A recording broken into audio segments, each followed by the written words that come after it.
It's a pleasure to have the opportunity to give this masterclass. And basically, I thought the best thing that I could offer you is sharing with you a little bit of my world, my universe with music. And I'd like to begin by telling you a little bit about myself. I'm from New York City, and I started playing tuba around the age of 15.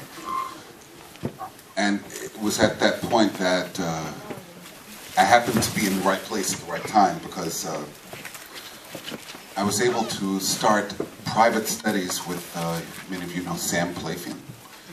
Okay, this was junior high school time for me.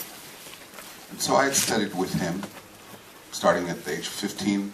At that same year, I'd walked in Central Park on one particular Saturday, and I heard tubas in the background, and I followed the sound. I heard a rhythm section. I followed the sound, and lo and behold was Howard Johnson with Gravity. And as a 15-year-old, I went up to him and I asked, this was the ultimate inspiration for me. And I said to him, Mr. Johnson, can I just come to your rehearsals just to listen? And he saw that inspiration in my eyes, and that started a relationship where I eventually played a few times with Gravity. And so I had great influences at a young age as well. Bob Stewart was a neighbor, lived in the next street. And so that didn't hurt things. But I'd like to say this. Like many of you who study tuba, I guess many of you want to go into an orchestra, or you want to go into a professional band or teach. I was prepared to do that. I was getting well prepared. At the same time of doing my etudes at home, doing my studies, I always loved to listen to soul music, funk, or whatever. And so after I finished my etudes, I would turn on my mother's stereo player, LP player, and I'd turn on whatever it was. And I was really attracted to the bass in that music. As a result, I would take my instrument, and I was inspired to do this from the sound of what I was hearing. I would copy bass lines. And I did it quite often to the point that I kind of developed a sense of inner timing as a result of that creative fun. And Bob Stewart, being a neighbor, he lived in the next street. I guess I was 16 or 17 at that time. I went over and I said, "Hey Bob, check out this thing that I learned from this bass player." And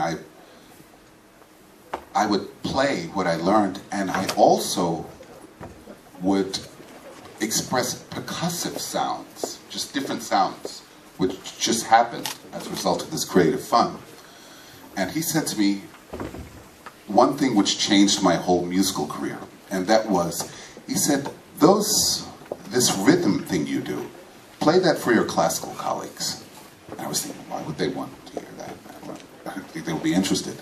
But that was the best advice that I was ever given. So, essentially,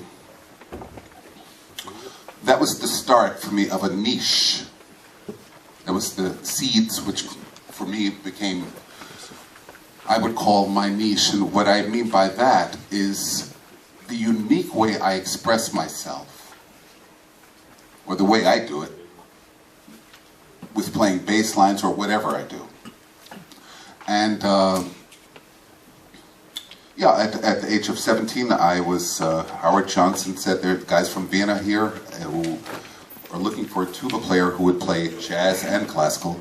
He recommended to me at that point, so I was already commuting to Europe at the age of 17. And so my whole life, musical life as a youth, was totally diverse. In Boston, I would play with a great brass quintet. It was in Tanglewood in the summers. In the summers, I'd be subbing for New York, in New York for Bob Stewart or Sam. So I just had all this diversity in my life. And this all brought me to a kind of realization. I chose not to go the route of just playing in an orchestra.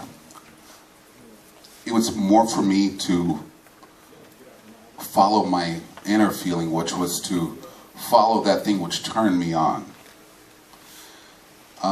Essentially, to make a longer story short, I found out that as a tuba player, most of the opportunities universally on the planet, and I've been playing worldwide with groups from France to Asia, not just in Vienna, and most of the work has to do with bass playing on tuba. It's not necessarily where, you know, people don't really care in many jobs how high or how fast and all this stuff. It's not really the point. Usually, most of the work that I came in contact with was bass playing. Just a quick example, there is a group in France called Circum. I had played with for about 4 years. I would go up to France and do tours with them. And I said to the guy who ran the group, I said, look, there are these great French tuba players. Why don't you get one of those guys? And the leader of the group said, well, with all of the facility those guys have, no one has a bass concept. That made me start to think about things. And, so basically, I would like to talk with you about playing bass on tuba. Do many of you have experience playing, let's say, bass function on tuba, not just playing ensemble function where you're playing bass? I mean, but really playing bass. Do some of you? I'm curious, how many actually play? Oh, okay, that's pretty cool. That's pretty cool. Okay. So, yeah, I want to get into bass playing.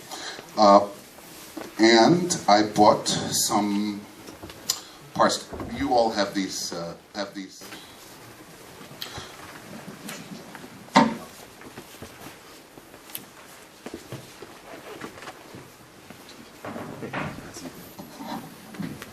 So one thing for bass playing with tuba,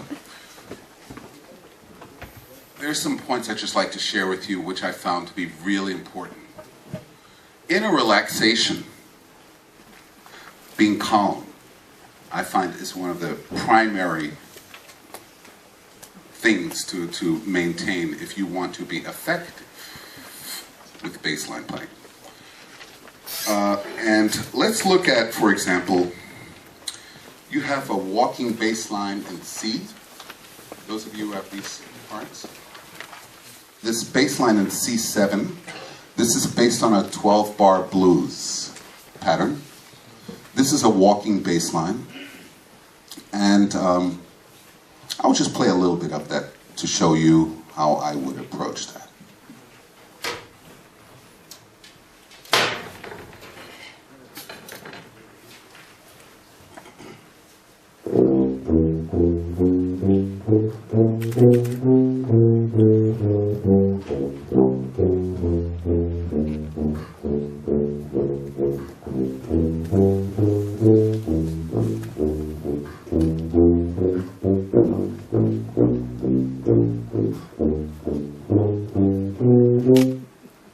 Okay, so playing that is,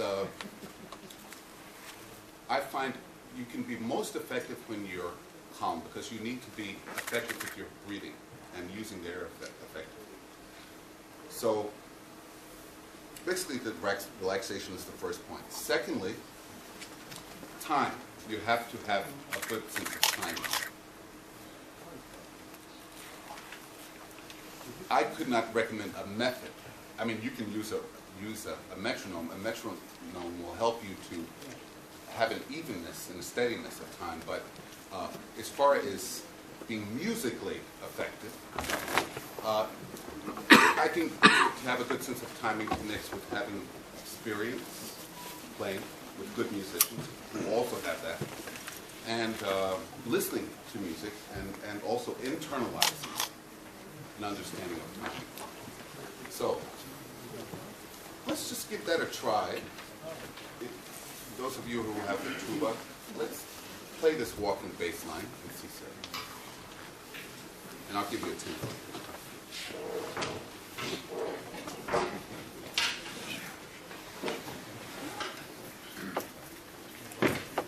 1, 2, 1, 2, 3.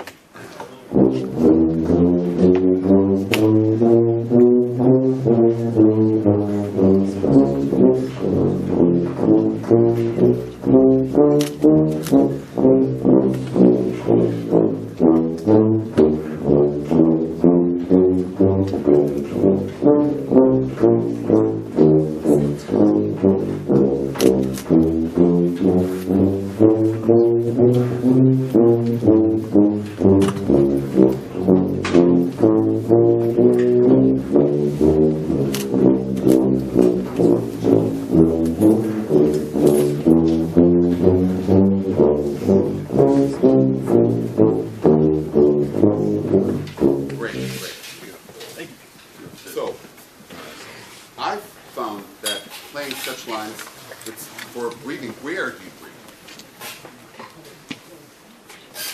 I would not encourage to habitually breathe after the fourth beat. There's a tendency, if you breathe after the fourth beat, that the first beat can come late. I found generally by listening to bass players a lot and studying their world, it would be best for us as tuba players to breathe within the bar after the second, after the third beat, but not after the fourth beat. The tendency is that we could be late. And another point is, if you're playing a walking bass line, you're not necessarily going to be playing alone. You might have a drummer. And a drummer is going to be, at least in time, you have to be on one. In fact, the one is the most important. And everything that happens after that, you know, it's like, but the one, to be on the one, you want to feel comfortable about that. So, one tip is to breathe within the bar. And they're quick breaths. Okay? You guys know what that's all about. Another thing I found important, this is, I'm just sharing this information, is from the dynamic, keeping the dynamic more consistent rather than uneven dynamically. Sure, you have to go with the band, you're going the dynamic of the band, but when you're listening, if you're listening to the music, you're not watching it, you're listening to it, it will be much more clearer if the bass line is the evenness.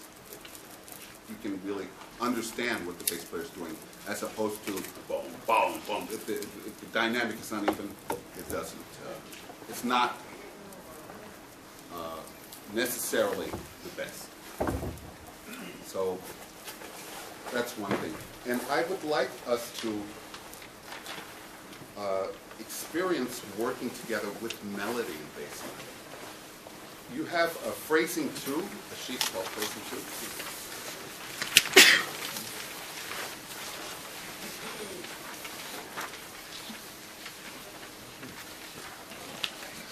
You see where it says C7 blues? There's 2, from here and here. Okay. I would like us to, the higher voiced instruments, or the higher sounding instruments, if you'd like to play that. Actually, everyone can play it, just to get to know the melody. So.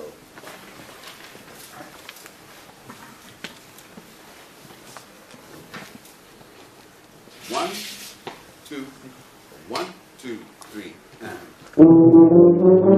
Wait. It's in it's a F in the key of F. We have one flat there. C, but it's a okay. E natural. 1, 2, 3, and.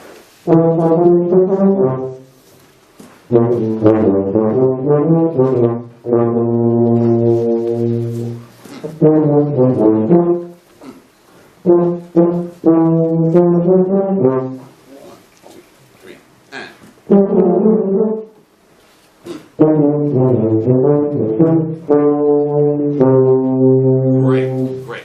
Now, you have 2 bars following that. scratch them out. They don't exist. Okay? Just ignore those two bars. Let's look at the second melody, also C7 blues at the bottom. Let's play that. There are two bars where you have the choice of an E flat or an F. It is a choice. Okay? It's meant intentionally as being dissonant. Let's do the second. 1, 2, or 1, 2, 3, and. Done. Just one beat and 1.5 beat. 1, 2, 3, 4, 1.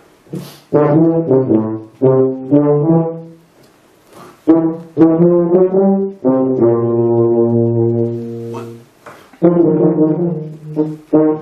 Yeah. 3, 4.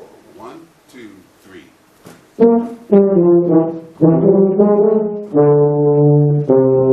Repeat this again. 1, 2. 4, 1. 3, 1.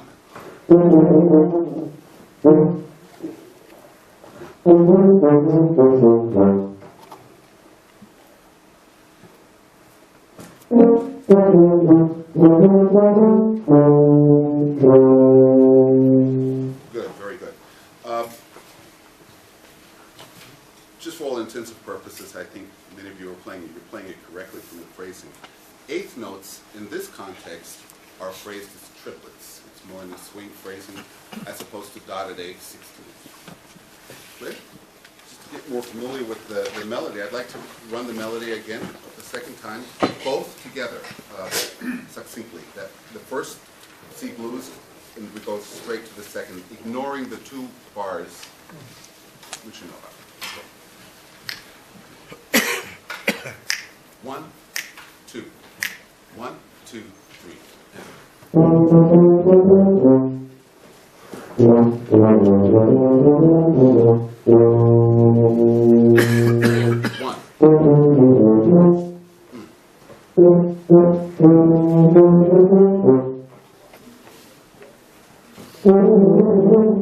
4, 1. 2.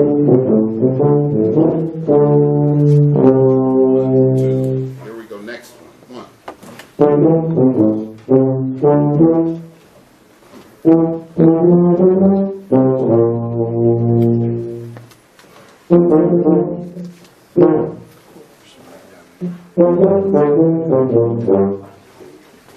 Also down here.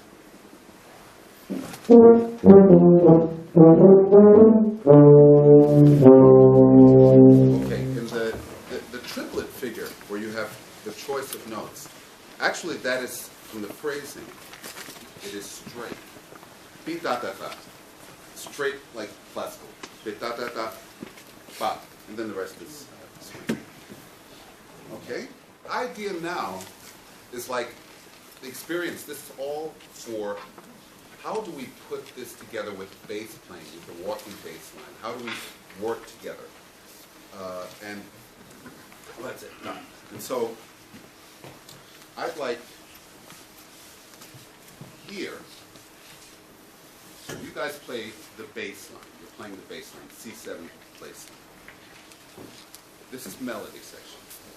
And what I would like you to do is to listen to one round of the bass line, one time the form, 12 bars, and then come in directly with the melody, the first C7 blues, and follow that with the second.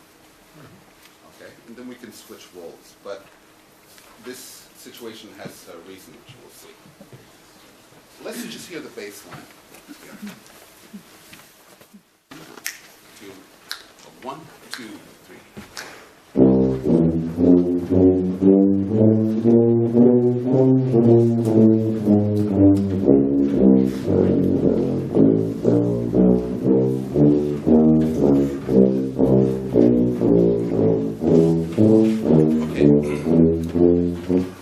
That would work effectively if there was some sort of conductor, or if it was a larger ensemble where the bass function is a little bit in the background. But basically, that needs to be more forward.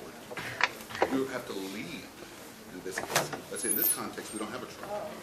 So I can suggest, I have one trick I always tell people everywhere. And it sounds abstract at first, but it's when you check it, it's a very simple thing that makes sense. I tell them at the point where the articulation begins, at that point where your tongue starts to form that note. That whole process, like a quantization, like a drum computer, started 2 milliseconds before you normally would do it. You start 2 milliseconds before that, the whole process. So essentially you're playing more forward. You understand what I mean? And it never fails. Thank you. Let's do it again. 1, 2, 1, 2, 3.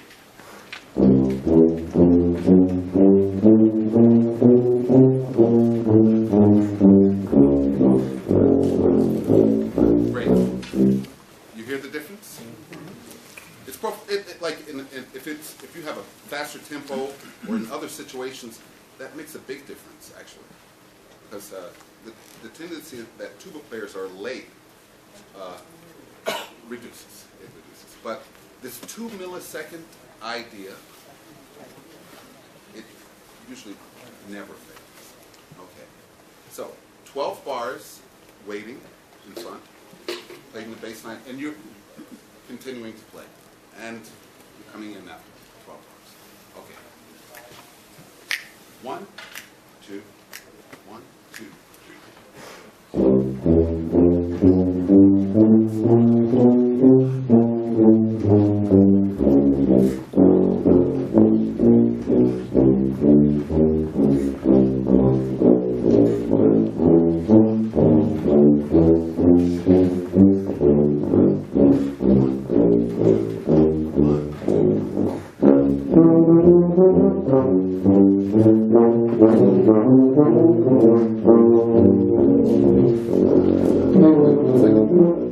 Sorry.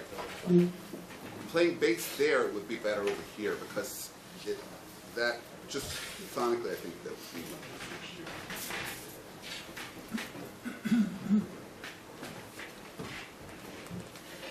Okay. So directly where the melody begins. Very good. 1, 2, you know what to do.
For those of you who are not experienced at all with this kind of music, by chance, listen to the harmonic flow, the progression, how the harmony is flowing, and learn to internalize that sound of that harmonic movement.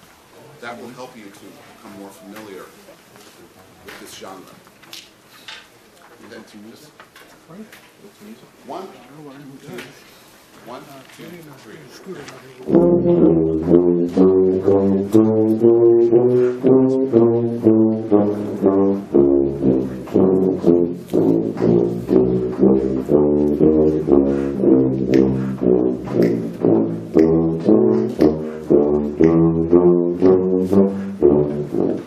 Guys, the 2 millisecond thing has to be applied here. A little bit more, 3, maybe 3. 1, 2, 1, 2, forwards.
Being in Vienna, exactly that situation, I hear this often from the jazz musicians that their classical teachers are saying.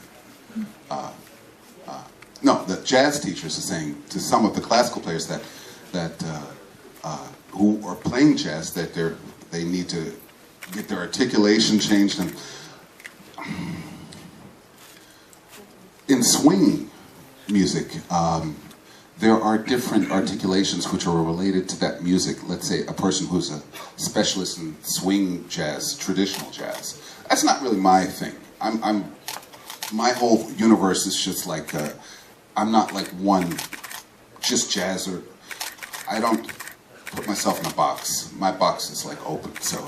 But to answer your question, I'm considered also a jazz musician, but my articulations are really diverse. I use classical articulations also in my music. So I think it depends. If you're playing swing music, you're playing tuba? Yes. Yeah, I mean, there are articulations which are more connected with the swing jazz, but I can't tell you, well, you should limit yourself to having to only do that articulation that he suggests as being the rule of the way to go. Because in fact, in the real world, if you're really living from like traveling and playing in festivals, there's so much different things going on. There's no one rule in reality if you're making your living from this. Maybe if you're in an environment where there's traditional music is more common, and that's what people know, that might be the way things flow there. But do you know what I mean? I understand what you're saying. Yeah. It's basically, I would tell you, if you wanted to, if it had to do with playing swing or traditional music, to connect with a teacher who can show you that properly, and yeah, you could see how it's working with the music, that new articulation, you know, like the Rich Madison, who's not around, but Ray Brown. I mean, listen to bass players also, but Rich Madison, the thing he did with Louis Armstrong and the Dukes, I don't know if you've heard that, or Howard Johnson with Frank Strozier. All that early stuff they did where it's really doing bebop. I would connect with them personally. I mean, they're doing it. They do it. Ask them, such players. I would agree with that totally. But if you wanted to know about funk or something like that, maybe I might be a guy you might want to talk to. But, you know, it's like, yeah. So, tuba player, in context of walking bass lines, you might not always be able to play four quarters to a bar. Also knowing how to shape the bass line to work with the instrument is important. That means, like, some guys, you'll play a 4-beat pattern and then you cut it into half time, use half notes in order to help you to breathe, in order to keep the energy and intention, the rhythmical intention and energy, keep it flowing at best. So, just to show you, like on that 2 millisecond thing, it's the same thing if you're playing a line that I might play in a funk thing or whatever. You might notice like I'm really relaxed.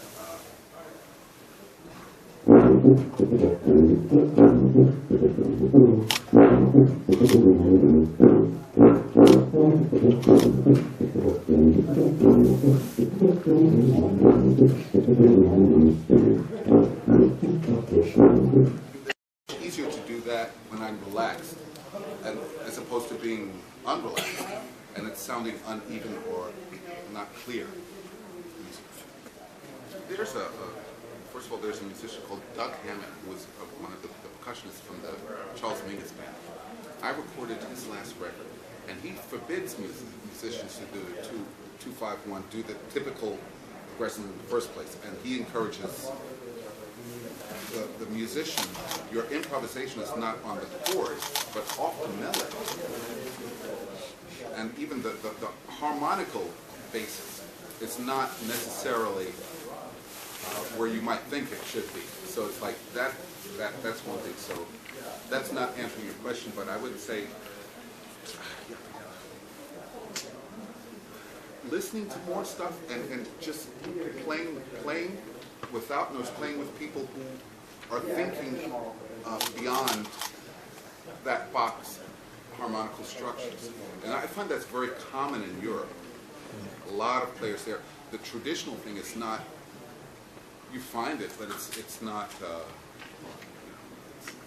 there's a lot of progressive things going on there. And so harmonically it's like,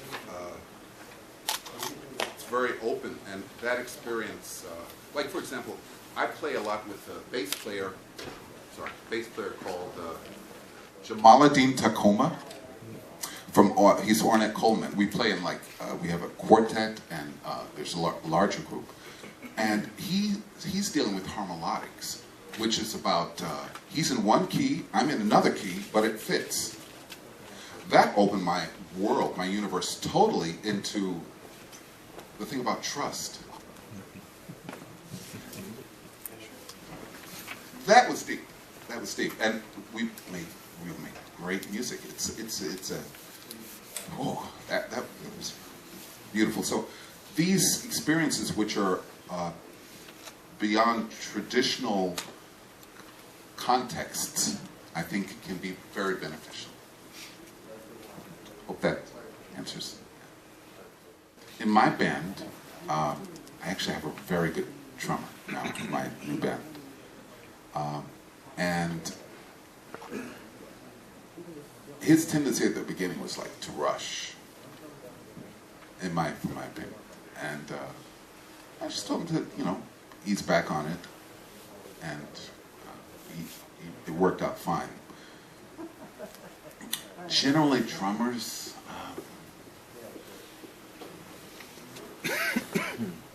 I just do it. I don't know. I play with really good drummers usually, and we find each other. Oh, those musicians. If I played with someone who's maybe less experienced, or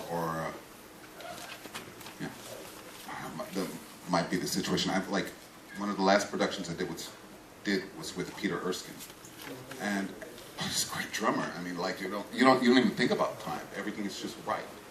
So I'm kind of used to that situation in my experience as a musician. That it's just things people work together. They don't. It's not really. I don't confront conflict, unresolvable conflict too often.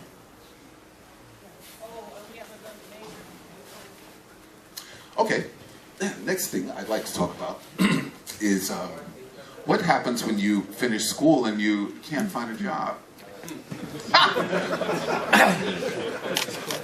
We play tuba, and so I did not have that situation. I was very fortunate. Howard Johnson called me up 2 weeks after graduating high school and said, well, these guys are in New York from Vienna. They're looking for a tuba player who plays jazz and classical, and he recommended me, and that was the beginning of that. But for me, it was like shocking to have a job. But as I went through time and just seeing the reality of things, I've seen over the years many tuba players, they become doctors. They change their thing because they feel I have to get a real job or whatever. And my point is what I would share with you. I believe in creating your own opportunities. I don't have a box that I think in. To give you an example, first of all, how I see music in general, the best description that I can use for music in general is something that Stravinsky said as an answer to a question from a person called Diaghilev, who was supporting Stravinsky and Shostakovich in their earlier years, in their careers. And the question was put to Stravinsky, so what about music in general? What do you think? What do you like? And he said, well, there's this music, and then there's this music. You get the point? There's this music, and there's this music. And for me, that's just fitting perfectly to how I would describe my musical universe. Now, to get back to the point of like opportunities, one thing which inspired me to think like that was having diverse situations, living in diverse environments. So you're seeing other types of music. Now, I would give you a few examples of formations that I personally either created, and they still exist, or I just went with it for a while or whatever. But for example, tuba and tap dance. Tuba and tap. I had the idea, it's still in my head. I didn't find the right tap dancer yet, but you know how people responded to it was totally positive. It's not about making a career from that, but you can, who knows what happens. But it was how the audience reacted, how I had fun. It's fun. And it also, for the instrument itself, it gives the musician ample space to explore themselves as a musician, you know, stuff you can do, you know, melodically, etc., etc. I worked for about 10 years with a singer. You can see a lot of this on YouTube. Her name is Erika Stuckey. And the formations are always trio formations. Voice, she's a singer, only plays a little tiny accordion. So it's vocal, tuba, trombone, or the last formation was vocalist, tuba, and drums. You can see a lot of this stuff on YouTube, and it works great. It was a fantastic thing.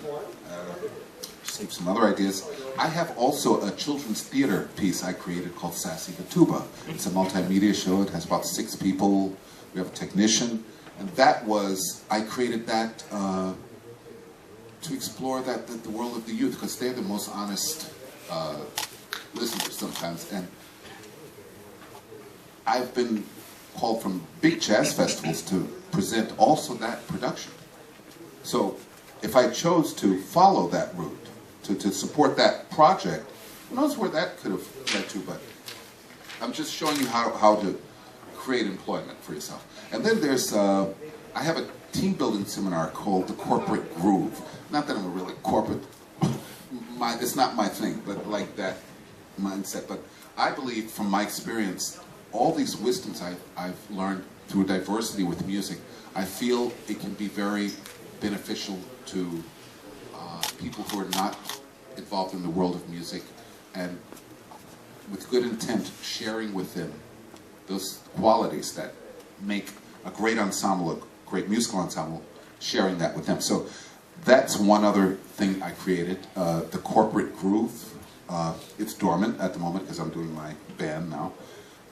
So those are just ideas of things which, where you could, with your instruments, you don't have to say, well, if I don't get an orchestra gig, I have no brass quintet in the area, so I'm teaching you. Sadness, but just you know. So, let's see if I have anything more. Oh, my last solo production, that Sassified production. That was a solo production, so I thought, how would I best present that music?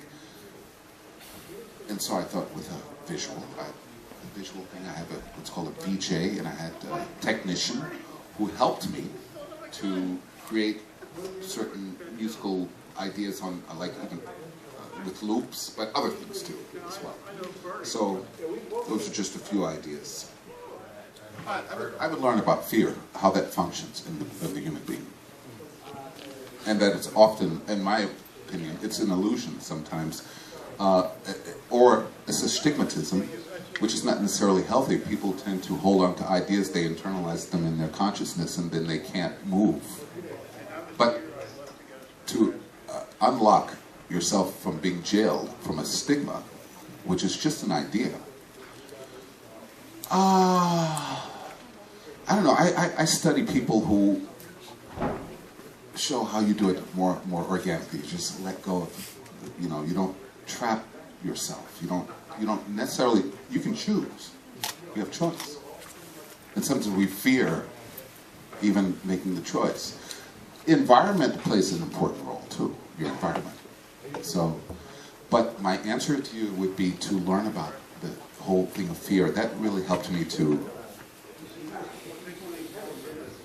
life is too short. You know, like, no. I even asked myself a question. Listen, it was like, if you only had like half a year left on the planet, what would you do musically? It's a very interesting question for me. Like, what would I came up with these ideas and stuff like that. Okay, learn by doing. I've done, for example, the Sassified CD. I was dealing with an Austrian label, a small label, but the label had already they've worked with me before from the heavy Tuba records. But for that particular record, I took the initiative to take a half a year to learn about marketing on my own. Just learn about how does that work. And so I managed to create a network of retailers, internet land retailers who would pay the postal costs. And the issue here was promoting my CD, getting it out. And so, and I told, I managed quite a few things, and I told the guy who ran the label, I said, well, man, I checked out his website, and I said, well, you need to upgrade your online shop. Because I noticed, well, people from within the environment, if they wanted to buy something, there's information about the credit card security. And I said, well, maybe you need to upgrade it, because people will be calling from other countries, perhaps for the CD. And he said, oh yeah, I'll get to it.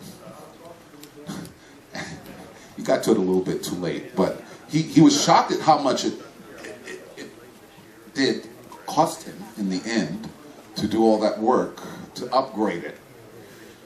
But in the end, everything's good because it helped his business on the whole and helped to expand.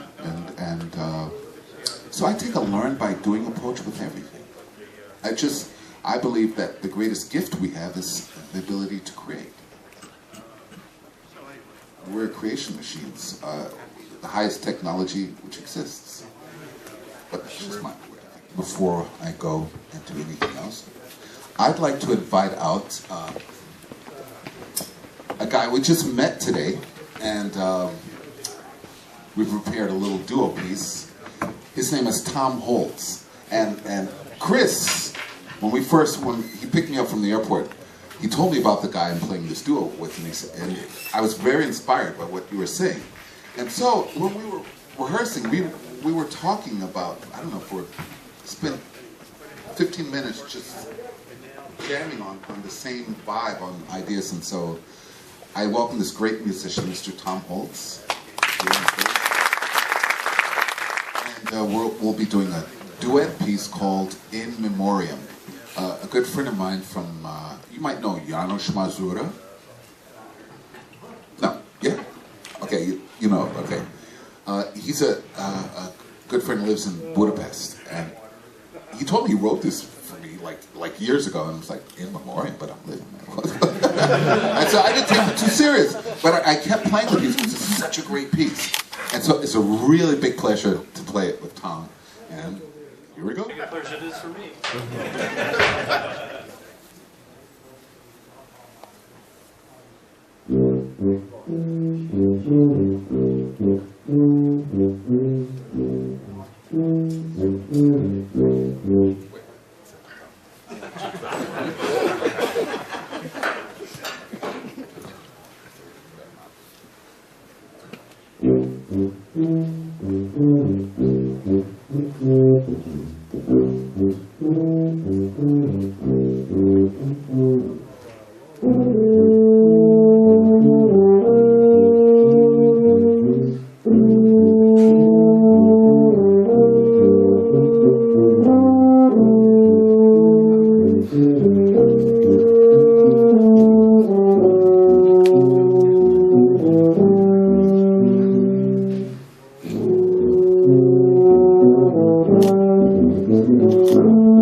Playing music is not just playing the part, but it's also playing from your inner. It's playing from the feeling. So your heart, whatever. But it's a real pleasure. Like children, you know, when children are just playing with sounds and they're doing like, just simple things like that. Basically all I do is just conceptually, the mouthpiece is I see that as a kind of receiver. And I do that sound, I do it there, and this is the amplifier. And in fact, at the beginning of the masterclass, I was talking about visiting Bob Stewart, and I showed him this thing I was doing, and it involved that, like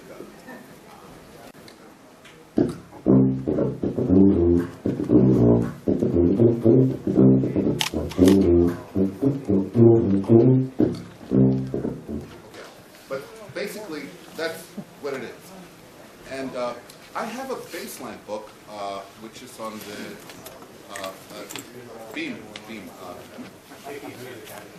Oh, okay. And I explain, or I have created, to be clearer, I've created an explanation and a vocabulary. If a person has no idea, like, what to do with that, like, I just made a suggestion of how I would approach doing that if one wanted to incorporate that. But this is I mean, I was doing that thing since I was 16, and I've seen other people around the world. Actually, the second person I heard doing it was Oyster.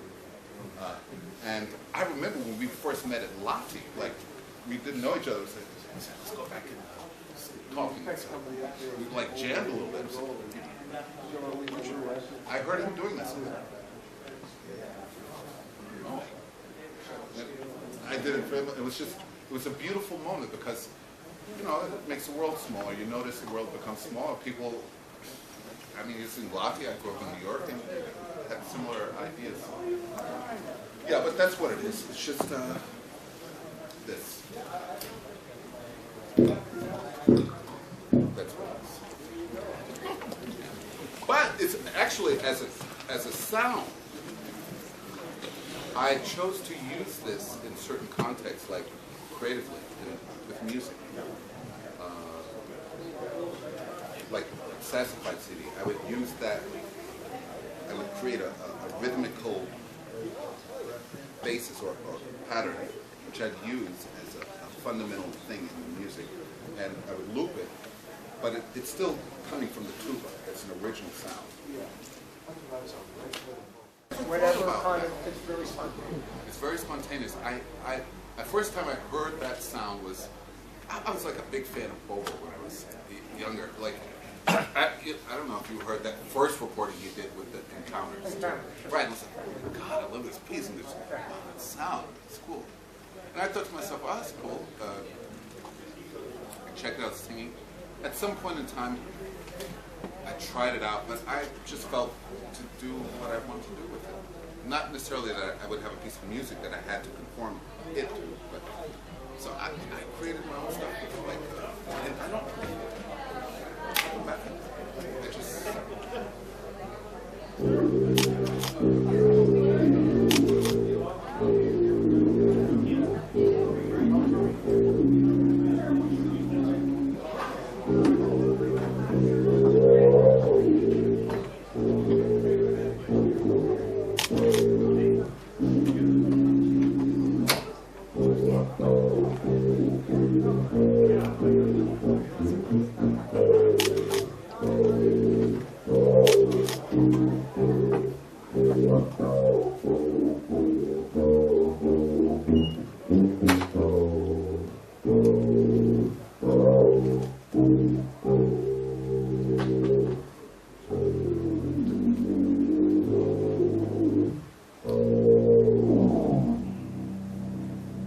Something like that I would use maybe.